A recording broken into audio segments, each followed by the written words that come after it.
recordar lo que has hecho en mí, lo que un día fui, lo que recorrí. Sé que a mi lado siempre estás. Hubo uno más entre las llamas que estuvo junto a mí. Hubo uno más sobre las aguas que pudo el mar abrir. Que en mi interior no queden dudas de cómo libre fui. Hay una cruz que muestra el precio que Jesús pagó por mí. Hay uno más entre las llamas.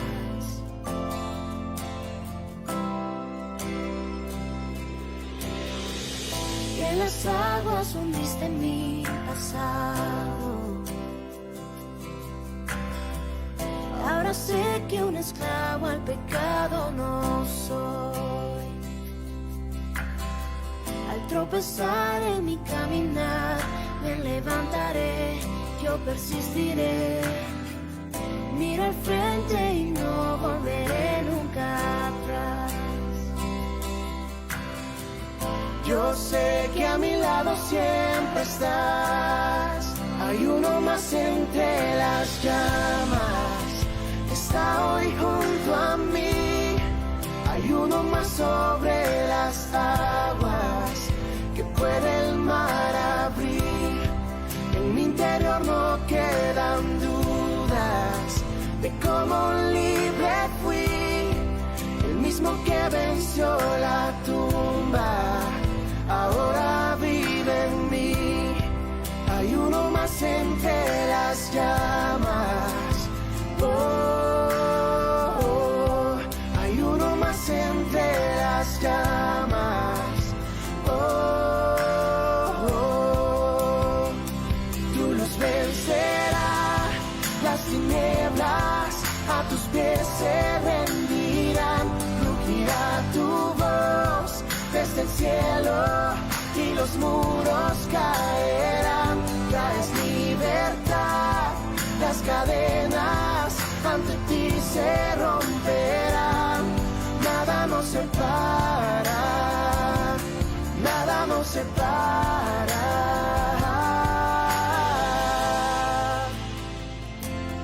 Oh,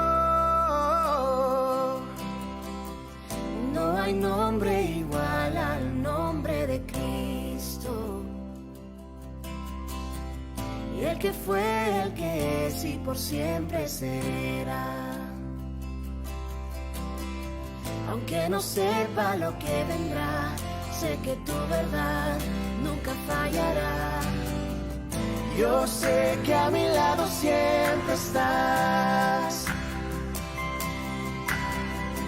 Yo sé que a mi lado siempre estás. Habrá uno más entre las llamas que va a estar junto a mí. Habrá uno más sobre las aguas que puede el mar abrir. Que en mi interior no queden dudas de tu fidelidad. Me alegraré en las batallas, porque conmigo ahí estarás. Me alegraré en las batallas, porque conmigo ahí estarás. Me alegraré en las batallas, porque conmigo ahí estarás.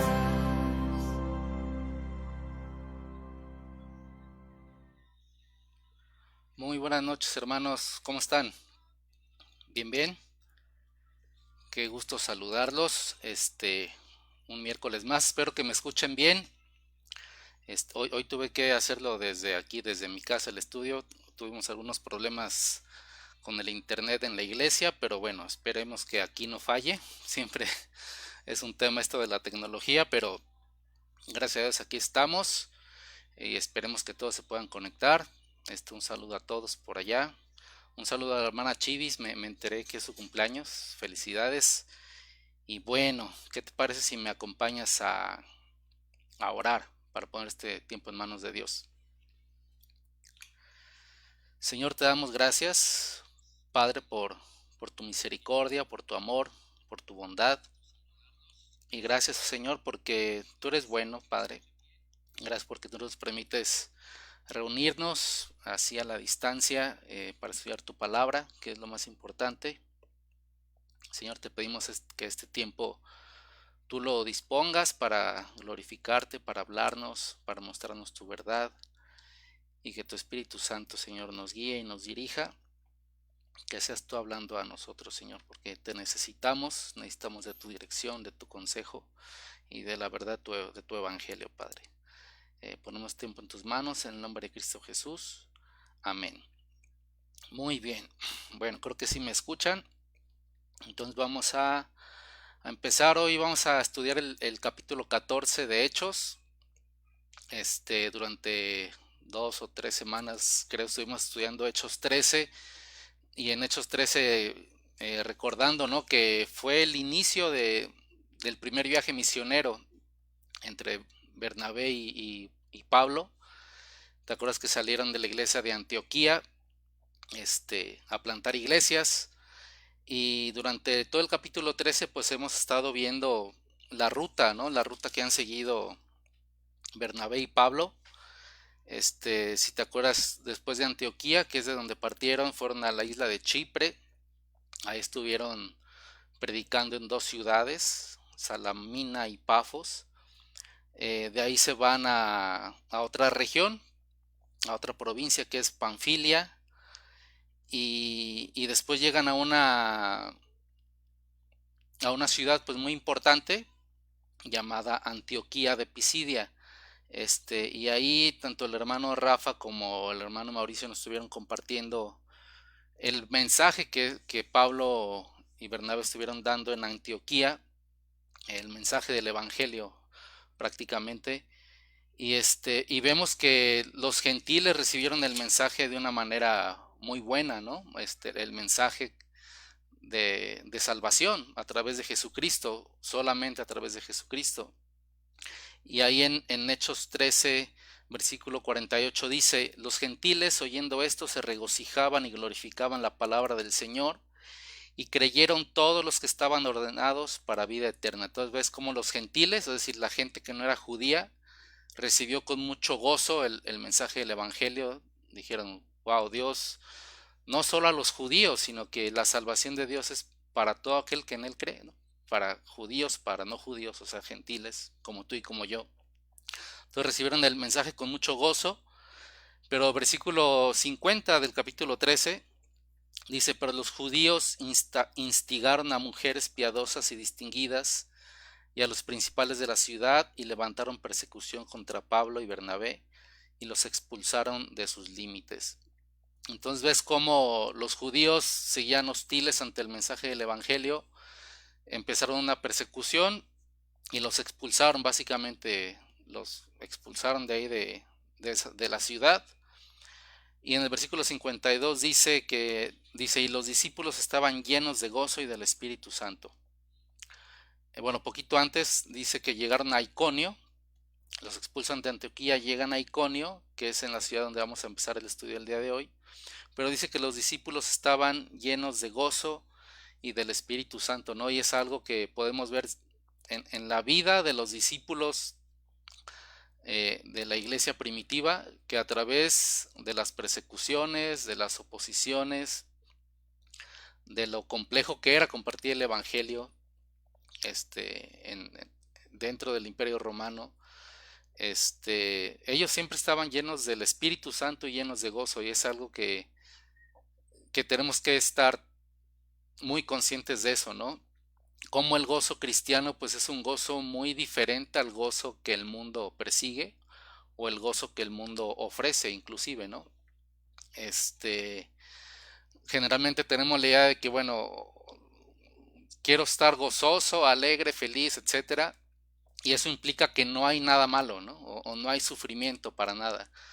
Cuando en la Biblia pues vemos que gozo y sufrimiento realmente van de la mano. Dios creó todas las cosas para su gloria. Todos los sentimientos, todas las emociones son creadas con un propósito, y es para glorificar a Dios. Y vemos cómo gozo y sufrimiento es algo real en la vida de los discípulos de Cristo, y por eso titulamos este mensaje así, ¿no? Gozo y sufrimiento. Y a manera de introducción, queremos todos en la iglesia virtualmente. Quiero compartirte una cita de un teólogo que se llama Adam Clarke. Es un teólogo ya muy viejo, pues por ahí del año 1800. Y dice así: el gozo de un cristiano está más allá de los problemas terrenales y no es afectado por los cambios y las probabilidades a las que están expuestas las cosas mortales. Los mártires estuvieron más felices en las llamas que lo que los perseguidores pudieron estar en sus camas. Entonces vemos cómo bíblicamente el gozo del cristiano va más allá de las dificultades terrenales, ¿no? Porque es un gozo que proviene de nuestra relación, de nuestra intimidad con Dios. Es un gozo que proviene del Espíritu Santo. Dice ahí, estaban llenos de gozo y del Espíritu Santo. El gozo es un fruto del Espíritu Santo. Y un común denominador en todo el libro de Hechos es que los apóstoles eran guiados por el Espíritu Santo. Es decir, estaban haciendo la voluntad de Dios. A pesar de que todo salía mal a veces, ellos estaban haciendo lo que Dios les puso a hacer. Y cuando tú estás haciendo la voluntad de Dios, eso es lo que te va a dar el mayor gozo en la vida para un cristiano. El estar haciendo lo que Dios te ha puesto a hacer. Eso es gozoso. Independientemente si hay dificultades o no hay dificultades, tú estás haciendo lo que el Padre te ha puesto a hacer. Y hay un gozo en eso. Entonces vemos aquí cómo son expulsados de Antioquía y entran a otra ciudad. Y lejos de, pues, de agüitarse, se podría decir, pues ellos están animados de seguir predicando, ¿no? La palabra de Dios. Y capítulo 14, que es el capítulo que hoy vamos a estudiar, dice así, versículo 1: aconteció en Iconio que entraron juntos en la sinagoga de los judíos y hablaron de tal manera que creyó una gran multitud de judíos y asimismo de griegos. Entonces ve cómo van a otra ciudad, a Iconio, van a la sinagoga de los judíos, que es donde se reunían a estudiar la ley, la Torá. Dice, y hablaron de tal manera que gran multitud, tanto de judíos como de griegos, creyeron el mensaje, ¿no? Y ellos, digo, no están desanimados porque los sacaron de una ciudad. Se abre una puerta en otra ciudad y van a otra ciudad a hacer lo que Dios les ha puesto a hacer. Están haciendo la voluntad de Dios y hay gozo en eso. Dice, más los judíos, versículo 2, que no creían, excitaron y corrompieron los ánimos de los gentiles contra los hermanos. Por tanto, se detuvieron allí mucho tiempo, hablando con denuedo, confiados en el Señor, el cual daba testimonio a la palabra de su gracia, concediendo que se hiciesen por las manos de ellos señales y prodigios. Entonces, muchos judíos y gentiles creyeron, dice, pero los judíos que no creyeron empezaron a meterle dudas a la gente, básicamente.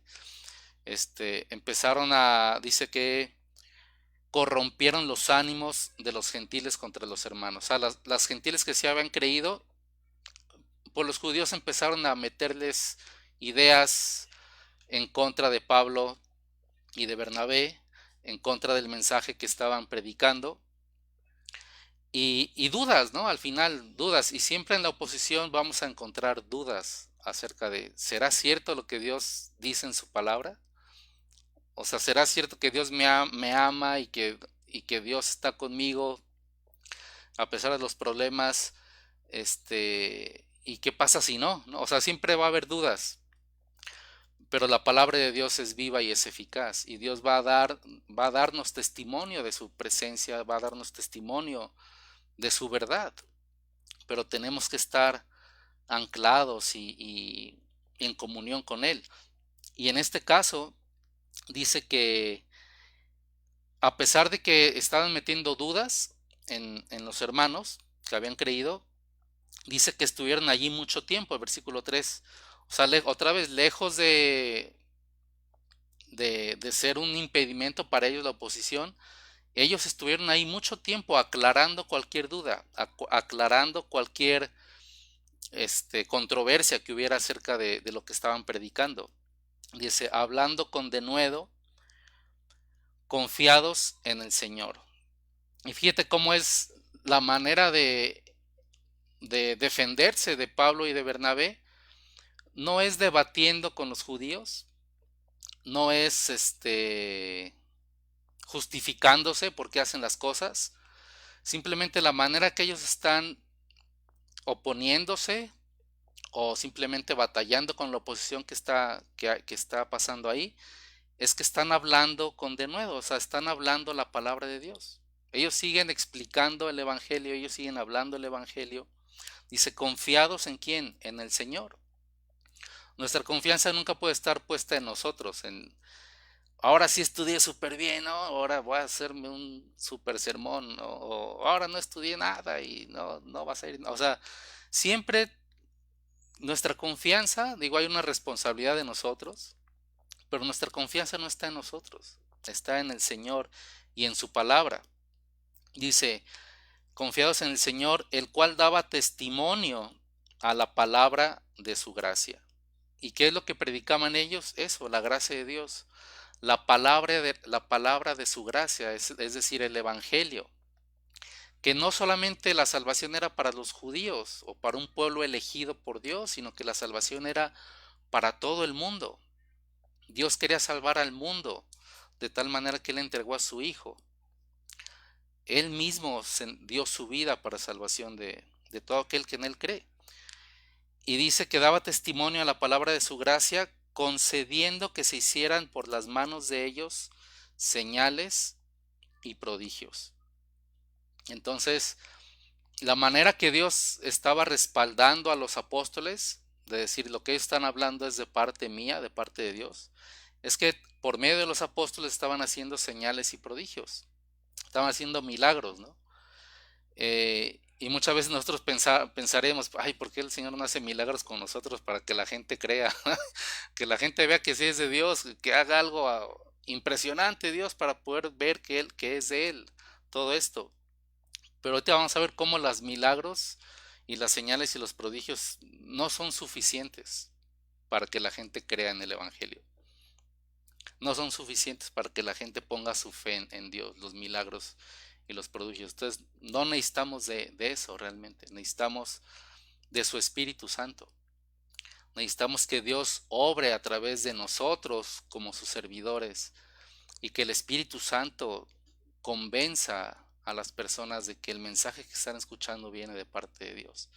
Y nuestro trabajo, nuestra responsabilidad es simplemente hablar lo que la Biblia dice, confiados en el Señor, no en mi entendimiento. Yo solamente quiero hablar lo que Dios dice que es, y Él hará la obra, y Él hará cosas grandes. Aunque yo no vea señales y prodigios ahorita, Él hace cosas grandes en las personas. Y es a través de solamente eso, de la palabra de su gracia, de predicar la gracia de Dios, la salvación de Dios a un mundo perdido, a un mundo que no conoce a Dios. Y tú te fijas cómo hay una rivalidad ahí, ¿no? Entre judíos y gentiles. Los judíos rechazando esa palabra de la gracia, de decir, no es posible que Dios quiera salvar a todo el mundo. Nosotros somos el pueblo escogido de Dios, tenemos que guardar tal y tal y tal y tal ley, tal y tal y tal y tal norma, y tenemos que hacer así, así, así, cuando Dios dice es para todos, la palabra de la gracia. Y me gustaría que leyéramos Efesios 2, porque ahí se nos muestra esta palabra de la gracia de Dios, cómo la salvación es solamente por gracia, no por algo que yo pueda hacer o no hacer.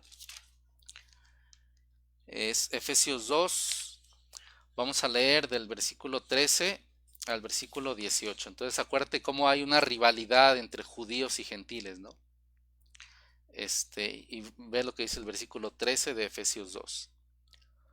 Pero ahora en Cristo Jesús, vosotros que en otro tiempo estabais lejos, habéis sido hechos cercanos por la sangre de Cristo, porque Él es nuestra paz, que de ambos pueblos hizo uno, derribando la pared intermedia de separación, aboliendo en su carne las enemistades, la ley de los mandamientos expresados en ordenanzas, para crear en sí mismo de los dos un solo y nuevo hombre, haciendo la paz, y mediante la cruz reconciliar con Dios a ambos en un solo cuerpo, matando en ella las enemistades. Y vino y anunció las buenas nuevas de paz a vosotros que estaban lejos y a los que estaban cerca, porque por medio de él los unos y los otros tenemos entrada por un mismo espíritu al Padre. Entonces ves cómo Jesús dice a ustedes, a los gentiles que en otro tiempo estaban lejos, ahora han sido hechos cercanos por la sangre de Cristo. Dice, porque Él es nuestra paz. O sea, Jesucristo es nuestra paz. Y esa enemistad que había entre judíos y gentiles, por ese celo patriótico de los judíos o ese celo de querer guardar los mandamientos de Moisés y querer alcanzar a Dios a través de las obras, esa enemistad que había entre ellos ha sido derribada a través de la sangre de Jesucristo. Jesucristo cumplió completamente la ley. Completamente cumplió la ley Jesucristo. Él vino a cumplir la ley. Y Él vino a pagar el precio por nuestro pecado. La paga del pecado era la muerte. Y Dios decidió entregar a su propio Hijo para pagar eh, esa culpa, ¿no? Esa sentencia de muerte en Jesucristo. Dice, y su sangre, a través de su sangre hemos sido hechos cercanos por la sangre de Cristo.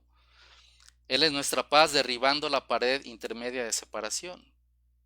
Dice, aboliendo la ley de los mandamientos para crear un nuevo hombre. Dice, y mediante la cruz reconciliar con Dios a ambos, matando en ella las enemistades. Entonces, como el judío no podía entender eso, que Jesucristo había cumplido la ley perfectamente y a través de él es que ahora tenemos acceso a Dios, al Padre. El judío no podía entender eso y el judío estaba enemistado todavía con Dios. Dice aquí en Efesios que Cristo es nuestra paz. Cuando aceptamos a Cristo como nuestro Señor y como nuestro Salvador, como nuestro único medio para ir al Padre, nos reconciliamos con Dios. Tenemos paz ya para con Dios. Ya no estamos peleados o en rebeldía con Dios. Hemos hecho la paz con Dios. Y el mundo que no conoce a Dios, pues sigue en rebeldía y sigue en enemistad hacia con Dios. El judío de ese tiempo era una imagen de eso. O sea, seguían enemistad hacia con Dios por no aceptar el regalo de salvación por Jesucristo. Y esa enemistad hacia con Dios se veía reflejada en la enemistad hacia el mensaje de Dios. No es que tuvieran algo en contra de Pablo o Bernabé precisamente, simplemente estaban enemistados con Dios. Y el mensaje de salvación no lo podían entender y no lo podían recibir. Dice versículo 4, regresando a Hechos 14, versículo 4, dice, y la gente de la ciudad estaba dividida. Unos estaban con los judíos y otros con los apóstoles. Esa enemistad. Dice, pero cuando los judíos y los gentiles, juntamente con sus gobernantes, se lanzaron a afrentarlos y apedrearlos, habiéndolo sabido, huyeron a Listra y Derbe, ciudades de Licaonia, y a toda la región circunvecina, y ahí predicaban el evangelio.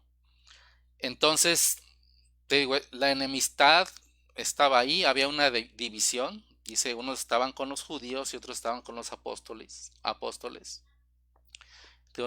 No había entendido que la paz, nuestra paz, que derribó las enemistades, es Jesucristo. Entonces, cuando tú no tienes a Jesucristo en tu vida, hay enemistad. Hay enemistad con Dios y con el mundo, con todo mundo. Hay enemistad. Y Y dice que cuando ya se pusieron de acuerdo los judíos y los gentiles que no creían en el mensaje, junto con los gobernantes, eh, de afrentarlos y de apedrearlos, allá iban a ir tras ellos para matarlos, a los discípulos, a Pablo y a Bernabé. Dice, entonces cuando ya supieron esto, pues ya no estuvieron más en la ciudad, ¿no? ¿Te acuerdas que se quedaron ahí mucho tiempo explicando, predicando la palabra, a pesar de que habían metido ideas los judíos a las personas? Ellos seguían ahí predicando, pero bueno, cuando ya se enteraron que los iban a apedrear y los iban a perseguir, pues dejaron esa ciudad y se fueron a otras ciudades de la región a seguir predicando el evangelio. Te digo, no, ¿tú crees que había sufrimiento en ellos? Había mucho sufrimiento, o sea, imagínate el saber que te pueden apedrear y te pueden matar en cualquier momento por estar predicando el mensaje del evangelio. Hay sufrimiento, pero ellos simplemente buscan otro lugar a ir a hacer lo que Dios les puso a hacer. Y otra vez, cuando estamos haciendo lo que Dios nos puso a hacer, va a haber gozo. Incluso en medio del sufrimiento hay un gozo que no proviene de las circunstancias, sino proviene de Dios, de su Espíritu Santo. Entonces siguieron predicando el Evangelio en Listra y en Derbe, que eran ciudades vecinas de ahí. Y versículo 8 dice, y cierto hombre, bueno, algo que te quería comentar también. ¿Ves cómo las señales y los prodigios no son suficientes? O sea, ellos predicaban la palabra de Dios. Dios les concedía hacer señales y prodigios, milagros, cosas que un hombre no podría hacer, y aún así querían matarlos. Por eso te digo, los milagros, las señales, los prodigios no son suficientes para la gente que no quiere creer y que no quiere aceptar el mensaje de Dios. Siempre, si hacemos algún milagro, alguna señal de parte de Dios, siempre van a adjudicarle ese milagro o esa señal a otra cosa, menos a Dios. Entonces, los milagros y las señales, los prodigios no son lo que necesita la iglesia actualmente para que la gente crea en Dios. Lo que necesitamos es simplemente anunciar el Evangelio, la verdad de Dios, y que el Espíritu Santo haga una obra en nosotros primeramente que llevamos el mensaje, y que haga una obra en la gente que recibe ese mensaje. Versículo 8 de capítulo 14. Y cierto hombre de Listra estaba sentado, imposibilitado de los pies, cojo de nacimiento, que jamás había andado. Este oyó hablar a Pablo, el cual, fijando en él sus ojos y viendo que tenía fe para ser sanado, dijo a gran voz, levántate derecho sobre tus pies. Y él saltó y anduvo. Entonces entran a esta otra ciudad, a Listra, después de que salieron de Iconio, y ven a un hombre que era cojo, ¿no? Que nunca había caminado, era cojo de nacimiento. Y este hombre estaba escuchando hablar a Pablo, y entonces Pablo ve a este hombre, dice que vio que tenía fe para ser sanado. Entonces ves tú cómo Dios y el Espíritu Santo guiaba a los apóstoles, tenían discernimiento de lo que estaba pasando. Y Pablo vio algo en ese hombre, y Pablo supo de alguna manera que ese hombre estaba escuchando con fe. Y la verdad es que sí pasa, o sea, cuando tú estás compartiendo con alguien el Evangelio, la palabra de Dios, simplemente que estás haciendo un estudio, tú ves cuando alguien solamente está escuchando sin creer, pero bueno, que por educación te escucha prácticamente, y te deja hablar y ok, bueno, gracias, ¿no? Y tú ves cuando alguien está escuchando y está captando todo lo que le estás diciendo. Tú ves cuando alguien está escuchando con fe lo que le estás compartiendo. Y esto es lo que pasó con este hombre, ¿no? Él estaba escuchando lo que Pablo decía, y Pablo vio que ese hombre estaba escuchando con fe. Y dijo, fijando sus ojos en él y viendo que tenía fe para ser sanado, dijo a gran voz, levántate derecho sobre tus pies. ¿Y qué hizo el hombre? Saltó y anduvo. Obedeció. Y eso es lo que hace la fe en nosotros. Cuando escuchamos con fe, Y cuando tenemos fe en lo que dice la palabra de Dios y creemos en la palabra de Dios, lo que se va a ver en nuestra vida es una obediencia a Dios. Mi fe va a ser reflejada en la obediencia a Dios. O sea, no es suficiente que yo diga, no, si yo tengo fe en Dios, tengo fe en que todo va a estar bien. O sea, eso no es fe bíblica. La fe bíblica es leer lo que Dios dice, escuchar la palabra de Dios, creer en lo que Dios dice, en sus promesas, y yo ser obediente a lo que Dios me dice. Porque entonces voy a poder experimentar el testimonio de Dios. Y a través de la obediencia yo voy a estar experimentando que lo que Dios dice es verdad. Y yo ya no voy a tener ninguna duda de que esto, lo que está escrito en la Biblia, es verdad. Yo puedo comprobar que todo lo que aquí dice es verdad a través de mi obediencia. Y entre más sea yo obediente a la palabra de Dios, voy a conocer más a Dios. Y mis dudas van a estarse disipando y disipando y disipando. ¿Por qué? Porque voy a experimentar que esto es verdad. El testimonio de la palabra que es viva y es eficaz y que tiene el poder para transformar mi vida, mi corazón. Las circunstancias pueden estar de lo peor, pero en mí va a haber un gozo, en mí va a haber una paz. ¿Por qué? Porque estoy escuchando la palabra de Dios, estoy caminando con fe y por fe con lo que Dios me está diciendo, haciendo la voluntad de Dios. Entonces, versículo 10, es Hechos 14, versículo 10, dijo, versículo, perdón, versículo 11. Entonces la gente, visto lo que Pablo había hecho, alzó la voz. Y fíjate cómo otra vez los milagros no son suficientes. Entonces la gente, visto lo que Pablo había hecho, alzó la voz, diciendo en lengua licaónica, dioses bajo la semejanza de hombres han descendido a nosotros. Entonces, ¿vieron el milagro que Pablo hizo con este hombre? Y, y entre ellos estaban diciendo, wow, o sea, dioses han bajado en forma de hombres, ¿no? Dioses bajo la semejanza de hombres han descendido a nosotros. O sea, te digo, le vamos a adjudicar el milagro a cualquier cosa, menos a Jesucristo, menos al Espíritu Santo de Dios, menos al Dios verdadero. Y ellos dicen, versículo 12, y a Bernabé llamaban Júpiter y a Pablo Mercurio, porque este era el que llevaba la palabra. Y el sacerdote de Júpiter, cuyo templo estaba frente a la ciudad, trajo toros y guirnaldas delante de las puertas, y juntamente con la muchedumbre quería ofrecer sacrificios.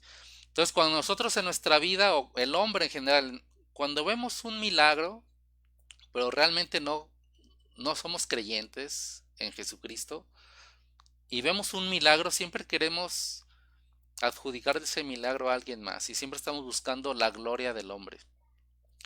Y ¿cómo se llama? Listra, los de Listra estaban dándole gloria al hombre, o sea, a Pablo y a Bernabé, diciendo, "Oh, estos son como dioses, ¿no? O sea, dioses en forma de hombres han bajado entre nosotros." Dice que a Bernabé le llamaban Júpiter y a Pablo Mercurio porque este era el que llevaba la palabra de Dios, la palabra. Y es que acuérdate que son provincias romanas conquistadas por los romanos, pero en la mitología griega, o sea, en- entre los griegos, ellos, pues ellos tenían leyendas. La mitología es una manera de tratar de explicar, pues el mundo, el origen de las cosas, del mundo, la vida, a través de mitos, a través de leyendas, ¿no? Entonces, en la mitología griega era muy común que los dioses vinieran a la tierra en forma humana, aunque no siempre hacían el bien al hombre, ¿no? Y había una leyenda ahí con los griegos de que una vez Júpiter y Mercurio, esos dioses, habían visitado la ciudad de Listra disfrazado de hombres. Pero cuando esos dioses llegaron a la ciudad de Listra, nadie los recibió de buena manera, a excepción de una parejita de ancianos. Era una leyenda que los griegos tenían. Entonces, como estos dioses Júpiter y Mercurio no fueron recibidos bien en la ciudad, pues estos dioses destruyeron toda la población, menos a la parejita de ancianos, que sí los habían recibido de buena manera. Entonces, cuando ellos ven que Pablo está haciendo un milagro y dicen, oye, estos son Júpiter y Mercurio otra vez, pues quieren hacer la paz con esos dioses. Por eso les ofrecen, les llevan ofrenda ahorita más adelante. Entonces, Júpiter era para los, Júpiter era el dios para, como el dios de dioses o el padre de todos los dioses, para los romanos, y el equivalente para los griegos era Zeus. Entonces, básicamente Júpiter era el padre de Mercurio. Y Mercurio era como el dios del comercio, de las travesías, de los viajes, y se decía que Mercurio era un mensajero de los dioses. Entonces, como Pablo era el que llevaba la palabra, era como el mensajero, por eso decían, ah, este es Mercurio, porque es el que habla, ¿no? Es el que está trayéndonos un mensaje. Y el otro es Júpiter, el padre de los dioses. O sea, Bernabé, lo veían como más autoridad que a Pablo. Entonces, dijeron, estos son dioses porque solamente alguien como un dios puede hacer lo que hacen ellos, ¿no? Entonces, el sacerdote de Júpiter, o sea, fíjate cómo el dios Júpiter o Zeus tenía un templo en esta ciudad en donde adoraban a ese dios, y el sacerdote de Júpiter o de ese templo, dice, cuyo templo estaba frente a la ciudad, trajo toros y guirnaldas. ¿Por qué? Porque esa era la ofrenda que se le llevaba a ese dios, a Júpiter. En la mitología le ofrecían toros para tener paz con ese dios, ¿no? Entonces, dice, trajo toros y guirnaldas delante de las puertas y juntamente con la muchedumbre quería ofrecer sacrificios. Entonces tú ves ahí cómo la gente está, no tiene paz para con Dios. El mundo no tiene paz para con Dios. ¿Por qué estaban haciendo eso de ofrecer sacrificios? Para obtener una paz hacia ese Dios Júpiter. ¿Y qué fue lo que leímos en Efesios 2? Que ¿quién es nuestra paz? Es Jesucristo. Fue el sacrificio perfecto para Dios, Jesucristo. Y por medio de su sangre hemos sido reconciliados con Dios, hemos sido aceptos con Dios. Y las enemistades entre Dios y nosotros, entre nosotros con todo mundo han sido deshechas, desvanecidas. Ahora tenemos paz para con Dios por medio de Jesucristo. Y estos hombres querían encontrar paz hacia con esos dioses, Júpiter y Zeus, dando ofrendas de toros, diciendo, no, no nos destruyan, por favor, a Pablo y a Bernabé. Y el mundo en general es lo que trata de hacer.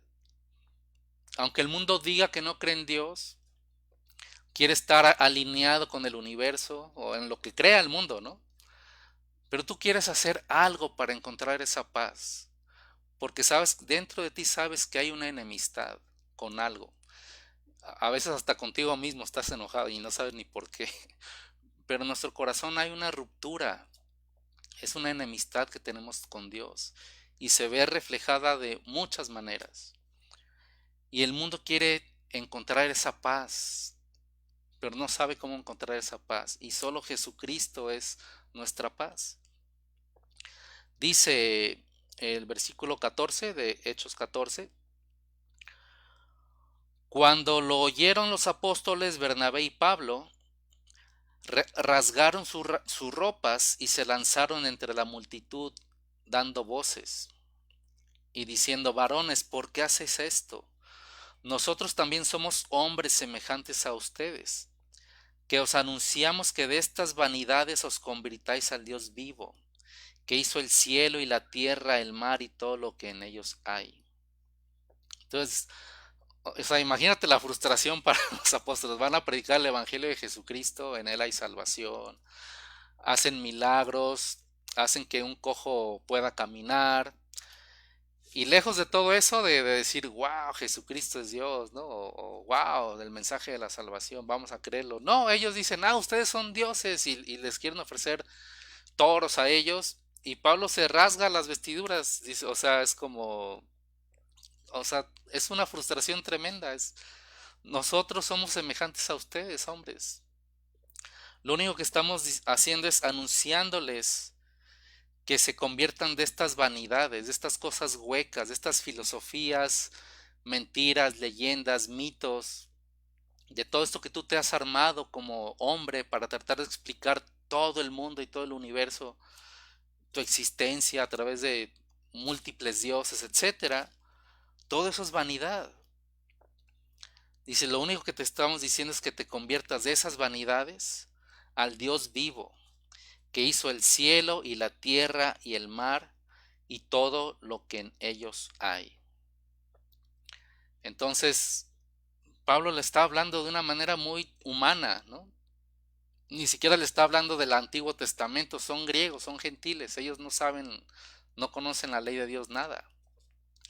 Ellos adoran a otros dioses y les dicen, mira, ¿ves todo lo que hay? Todo fue creado por el único Dios verdadero. Todo fue creado por Jesucristo, en Jesucristo, para Jesucristo. Y esto lo podemos ver en la carta a los Colosenses. Tal vez son muchos versículos, pero bueno, voy a tratar de no extenderme mucho. Ahí en Colosenses, déjame encontrarlo. Colosenses 1, del 15 al 20, mira lo que dice Pablo acerca de Jesucristo. Él es la imagen del Dios invisible, el primogénito de toda creación, porque en Él fueron creadas todas las cosas, las que hay en los cielos y las que hay en la tierra, visibles e invisibles, sean tronos, sean dominios, sean principados, sean potestades. Todo fue creado por medio de Él y para Él. Y Él es antes de todas las cosas, y todas las cosas en Él subsisten. Y Él es la cabeza del cuerpo, que es la iglesia. Él que es el principio, el primogénito de entre los muertos, para que en todo tenga la preeminencia. O sea, él es el primero en todo. Por cuanto agradó al Padre que en Él habitase toda plenitud. Y por medio de Él reconciliar consigo todas las cosas, así las que están en la tierra como las que están en los cielos, haciendo la paz mediante la sangre de su cruz. Entonces otra vez, todo fue creado por Él, por Jesucristo, en Jesucristo, para Jesucristo.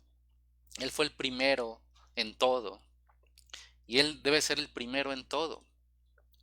Dice, y por medio de Él se reconciliar consigo todas las cosas.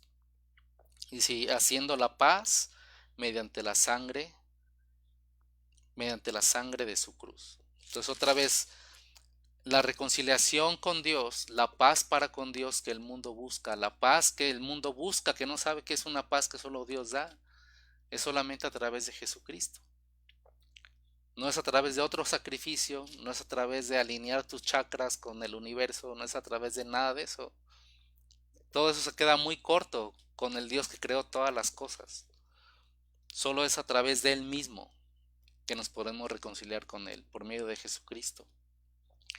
Y dice ahí, volviendo a Hechos 14, 17, dice, si bien no se dejó a sí mismo sin testimonio, no, perdón, 16, Hechos 14, 16, dice, en las edades pasadas, Él ha dejado a todas las gentes andar en sus propios caminos. O sea, antes Dios permitió a cada quien andar en sus propios caminos, creyendo pues lo que la gente quería creer, como mitos, leyendas, etcétera. Dice, si bien no se dejó a sí mismo sin testimonio haciendo bien, dándonos lluvias del cielo y tiempos fructíferos, llenando de sustento y de alegría nuestros corazones. O sea, a pesar de que Dios permitió a la gente creer otras cosas antes de que el evangelio fuera manifestado a toda la gente, dice, si bien Dios permitió que la gente creyera lo que quisiera creer, dice, Él no estuvo sin testimonio. O sea, Él daba evidencia de que existía. ¿Y cómo daba evidencia de que Dios existía? Haciéndonos el bien, dice. dándonos lluvias, dándonos tiempos fructíferos, dándonos sustento y alegría en nuestros corazones. O sea, Dios es un Dios bueno y bondadoso, que esa bondad ha sido manifestada a la humanidad a través de su creación, a través de todo lo que vemos, de la lluvia, del sol, de la comida, de la fruta, cosechas, alimento. El hombre, a pesar de que no ha puesto su vida en manos de Dios, el hombre ha experimentado y ha disfrutado las bondades de Dios. Dice, entonces, no ha estado sin testimonio de Dios todo este tiempo. Hay evidencia de que Él existe a través de todas las cosas. Y versículo 18 dice, y diciendo estas cosas difícilmente lograron impedir que la multitud les ofreciera sacrificio. O sea, a duras penas convencieron a los de esta ciudad de Listra de no entregarles ofrendas a ellos como si fueran dioses. No somos dioses. Dios ha obrado en su bondad a través de los tiempos, con nosotros, sin nosotros, sin Zeus, con Zeus, o sea, Dios es Dios. Dice versículo 19, voy a tratar de ir un poquito más rápido porque ya se me fue el tiempo. Entonces vinieron unos judíos de Antioquía y de Iconio, que persuadieron a la multitud, y habiendo apedreado a Pablo, le arrastraron fuera de la ciudad, pensando que estaba muerto. Pero rodeándole los discípulos, se levantó y entró en la ciudad, y al día siguiente salió con Bernabé para Derbe. Entonces otra vez, los quieren glorificar como si fueran dioses por las maravillas que hicieron. ¿Y qué es lo que pasa después de eso? Lo apedrean y medio matan a Pablo. Entonces, ves cómo el hombre, la gloria del hombre es así pues de efímera, ¿no? De chafa. Y ves cómo los prodigios y las señales y todas esas cosas grandiosas y poderosas no es suficiente para la gente que no quiere creer. Y a Pablo ahora lo dejaron medio muerto, apedreado. O sea, lo apedrearon, lo arrastraron fuera de la ciudad. O sea, imagínate cómo quedó arrastrándose de la ciudad, lo sacaron de ahí y pensaron que estaba muerto. Pensaban que estaba muerto. Dice, pero rodeándole a los discípulos se levantó y entró en la ciudad, y al día siguiente, o sea, nomás durmió ahí, pasó la noche ahí y salió junto con Bernabé a otra ciudad que era Derbe. Entonces, te pregunto, ¿tú has pasado o estás pasando por tiempos difíciles actualmente? No sé si son más difíciles que esto que le pasó a Pablo, que lo apedrearon y le dejaron como muerto ahí en la ciudad. Todos pasamos tiempos difíciles, complicados,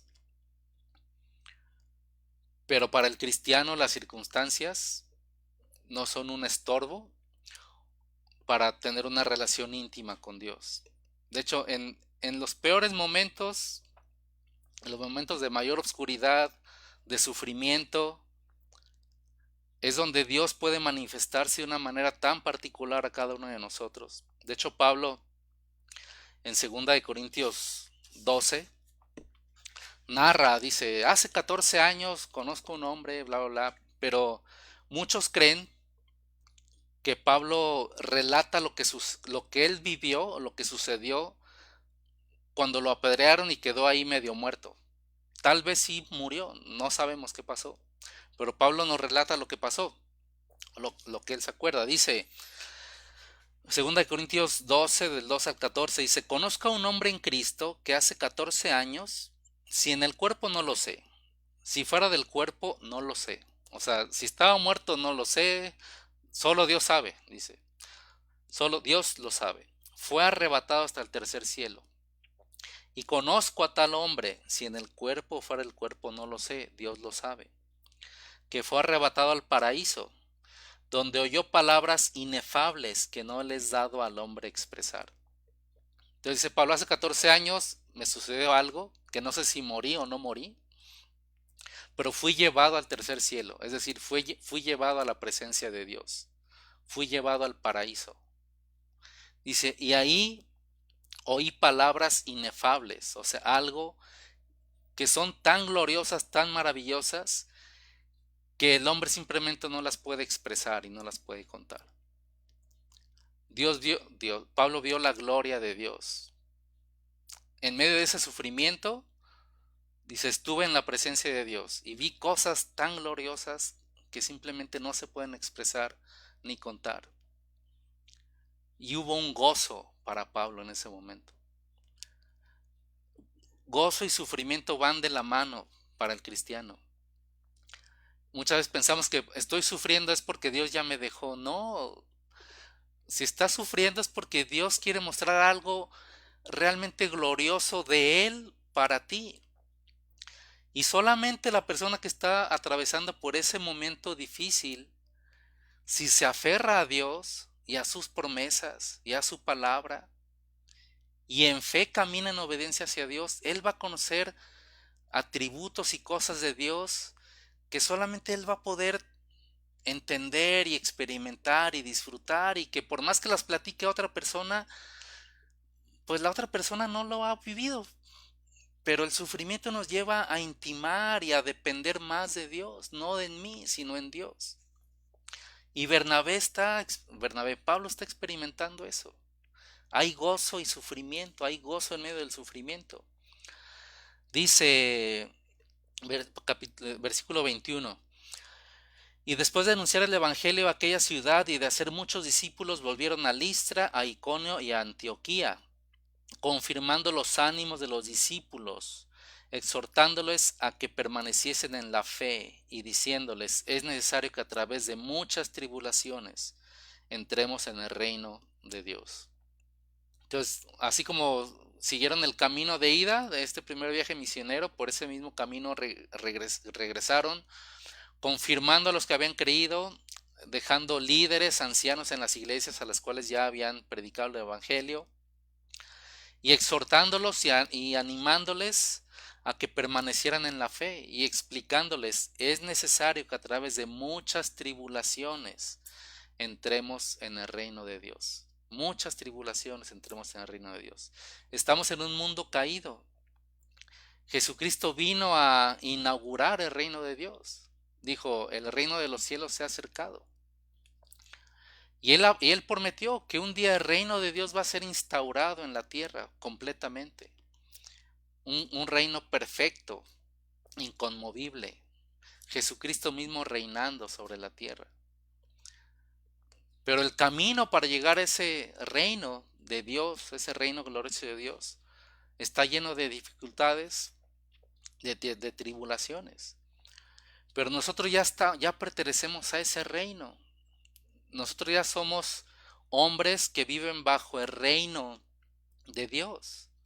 El Rey Jesucristo está reinando en nuestras vidas, en nuestros corazones.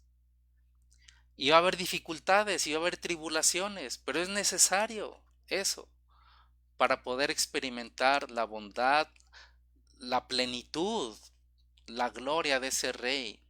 Dice el Rey de Reyes, el Señor de Señores. Entonces, es necesario el sufrimiento. Son necesarias las tribulaciones para conocer más plenamente, así como a cara descubierta, a Dios. No apoyándonos en el mundo, no apoyándonos en mí, sino solamente en Dios. Versículo 23, y constituyeron ancianos en cada iglesia, y habiendo orado con ayunos, los encomendaron al Señor en quien habían creído. Entonces, ayunaron en cada iglesia y simplemente los despidieron, ¿no? Los despidieron. Ya iban de regreso a Antioquía. ¿Te acuerdas que de esa iglesia de Antioquía es de donde partieron para ese primer viaje misionero? Bueno, ya van de regreso hacia Antioquía. Dice, pasando luego por Pisidia, vinieron a Panfilia, y habiendo predicado la palabra en Perge, descendieron a Atalia.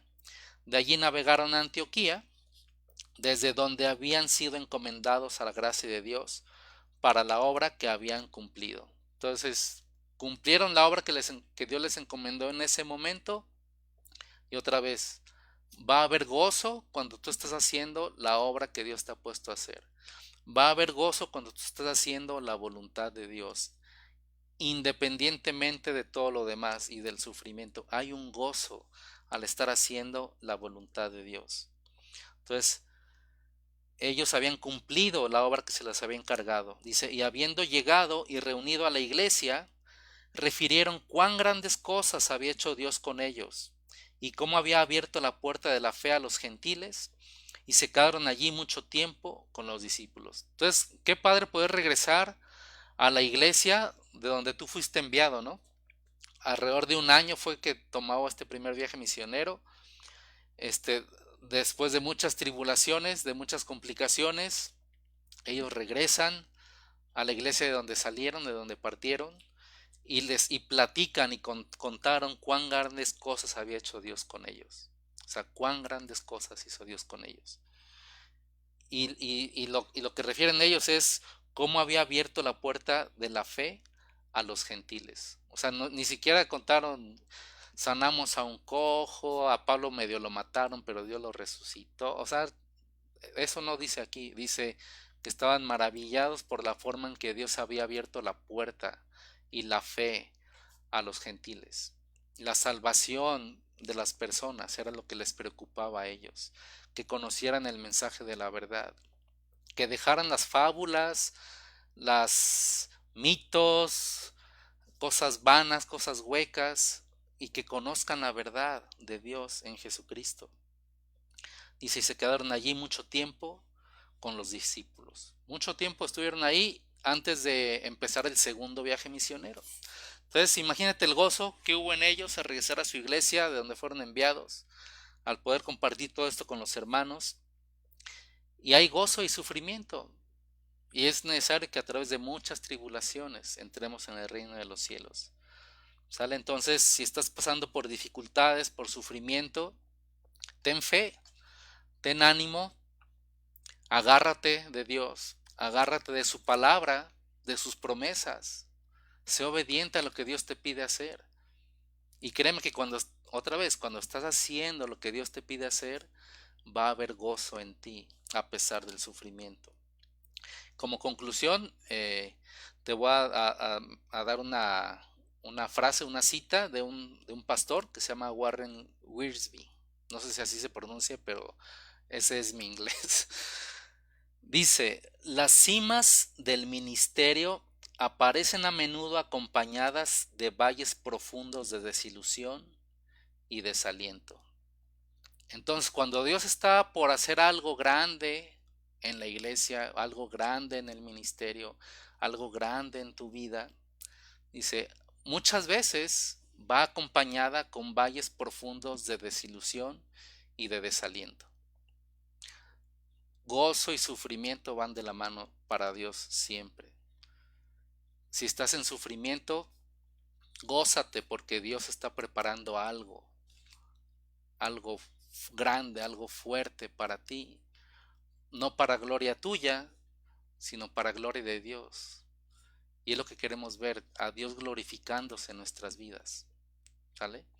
Entonces, ánimo, ten fe y al final vamos a alabar a Dios y a enamorarnos más de Dios cuando veamos que todo esto vale la pena pasarlo para Dios. ¿Me acompañas a orar, por favor? Señor, muchas gracias, Padre, por tu palabra. Gracias porque tú jamás nos dejas solos, Señor. Gracias porque en medio de las dificultades, en medio de las pruebas, de las luchas, hay siempre una esperanza, Padre, que está en ti. Hay una esperanza que está en tu fidelidad y en la persona de Jesucristo, en quien tú eres, Señor, el creador de todas las cosas. Y en ti confiamos, Padre. Ayúdanos a ser fieles al mensaje de tu evangelio, Señor. Ayúdanos a dejar a un lado cualquier idea de este mundo, cualquier cosa que parezca atractiva, que le queremos añadir o quitar algo a tu evangelio, a tu palabra. Ayúdanos a simplemente confiar en ti al predicar la palabra tuya, Señor, al predicar la verdad de tu evangelio. Queremos que tú nos uses como medio, Señor, de tu gracia, de tu bondad, de tu amor, y que podamos demostrar al mundo que nosotros ya no estamos peleados ni con el mundo ni con nadie, Señor. Hemos encontrado la paz contigo, la paz con Dios, que es una paz que sobrepasa todo entendimiento, y lo único que queremos es que más personas se reconcilien contigo, Señor, que más personas encuentren esa paz que tanto buscan, que la encuentren en Jesucristo. Entonces te pedimos, Señor, que tú nos uses como mediadores, como medios, como mensajeros tuyos, Padre, anunciando el mensaje de reconciliación contigo. Te damos gracias por tu palabra y ponemos nuestras vidas en tus manos, ponemos nuestra iglesia en tus manos, Señor. Tú glorifícate, Señor, en ella. Te lo pedimos en nombre de Cristo Jesús. Amén. Muy bien, hermanos, pues muchas gracias. Nos vemos el domingo, si Dios quiere, a las 11 de la mañana para continuar en Primera de Pedro. Dios les bendiga.